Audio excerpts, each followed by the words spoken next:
Resale ప్లాట్లు ఎవరు కొనాలి అంటే, ఇప్పటికిప్పుడు కన్‌స్ట్రక్షన్ చేసేసుకుంటాను నేను. అంటే సపోజ్ ఫర్ ఎగ్జాంపుల్ ఓఆర్ఆర్ దగ్గరలో ఏదైనా రీసేల్ వచ్చింది. నేను కొనుక్కొని వెంటనే కట్టేసుకుంటారనుకున్న వాళ్ళైతే రీసేల్ కొనుక్కోవాలి.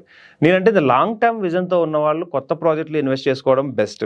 ఏదైనా రీసేల్ ప్రాజెక్ట్‌లో తక్కువ రేట్‌కొస్తుంది. ఈ ప్రాజెక్ట్ ఏదైతే న్యూ ప్రాజెక్ట్ పక్కనే ఉంది. బట్ ఇది ఓల్డ్ ప్రాజెక్ట్ కావడం వల్ల మనకు తక్కువ రేట్‌కొస్తుందంటే ఐ సజెస్ట్ రీసేల్ ప్రాజెక్ట్ తీసుకోమని. కానీ దీంట్లో చెక్ చేసుకోవాల్సింది ఏంటంటే డాక్యుమెంట్ చెక్ చేసుకోవాలి. కంపెనీ అంటే ఆ కంపెనీ యొక్క ఎలా ఉంది, డెవలప్మెంట్ ఎలా ఉంది, గ్రోత్ ఎలా ఉంది కూడా చెక్ చేసుకోవాలి. అన్ని సెక్యూరిటీస్ బాగుంటే నేను ఆ రీసేల్ అనేది దాన్ని సపోర్ట్ చేస్తాను.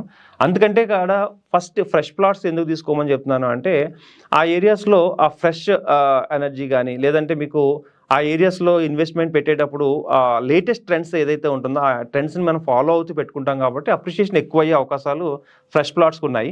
రీసేల్లో అయితే కాంప్రమైజ్ కంపల్సరీ. అంటే ఆ ఏరియాలో మనకు ఉన్న డెవలప్మెంట్స్ ఏవైతే ఉన్నాయో దాంతోనే మనం కాంప్రమైజ్ అవుతుండాలి. కొన్ని క్వాలిటీస్లో కాంప్రమైజ్ అయితే రీసేల్ ప్లాట్స్ పర్లేదు, నేను కాంప్రమైజ్ అవుతానంటే రీసేల్ ప్లాట్స్ బెస్ట్. బట్ మనం థింక్ చేసుకుని పెట్టుకోవాలనుకుంటే fresh plots is the best.